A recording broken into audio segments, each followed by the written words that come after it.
네, 서울에 115년 만에 폭우가 쏟아졌지만 그 직전까지는 더위가 극성이었죠. 특히 남부지방은 여전히 비가 안 와서 고생하고 있습니다. 그런데요, 이렇게 덥고 메마르다가 갑자기 폭우가 쏟아지는 날씨는 우리나라만 그런 게 아닙니다. 미국, 일본, 중국, 세계 곳곳에서 일어나는 일인데요. 기후 재난 시대에 살고 있다는 실감이 드는 상황, 세계를 보다 김성규 기자입니다. 야영객들이 다급히 계곡물을 건넙니다. 미처 대피 못한 야영객이 바위에서 버텨보지만 순식간에 덮친 물살에 결국 휩쓸려 내려갑니다. 갑자기 퍼부은 폭우로 홍수가 난 도심. 도로를 따라 흐르는 급류에 차들도 속수무책입니다. 중국 쓰촨성과 산시성 일대에 퍼부은 폭우로 인명피해가 잇따랐습니다. 기계 위로 물이 떨어지고 전신주에서는 불꽃도 튑니다.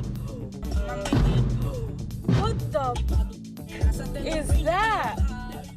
사막 한가운데 있는 라스베이거스에서는 최근 1시간 만에 250mm 물폭탄이 쏟아지면서 피해가 속출했습니다. 미국에서 가장 덥고 건조한 데스밸리에서도 최근 단 3시간 만에 1년치 강우량의 75%인 37.1mm의 폭우가 쏟아져 곳곳이 물에 잠겼습니다.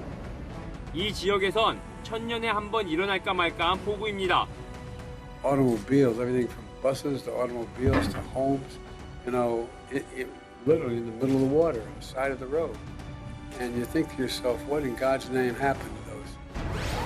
서울과 비슷한 위도의 일본 니가타현, 야마가타현에서도 하루 만에 각각 560mm, 300mm의 폭우가 쏟아져 17개 하천이 범람했고 주택 침수, 산사태가 잇따랐습니다. 호주, 파키스탄, 미얀마 등에서도 단시간 내 좁은 지역을 초토화시키는 폭우 피해가 잇따르고 있습니다. 대부분 폭우 피해지 인근에서 폭염, 가뭄 등이 장기화되고 있던 것도 특징입니다. 라스베이거스에서 약 40km 떨어진 미국 최대 저수지 미드오는 계속된 가뭄으로 바닥이 드러났고 강물이 마른 트레이시 지역에선 바닷물이 역류해 농작물 피해가 났습니다. We're having 14%, 16% crooked cucumbers, and a lot of that's attributable to salt.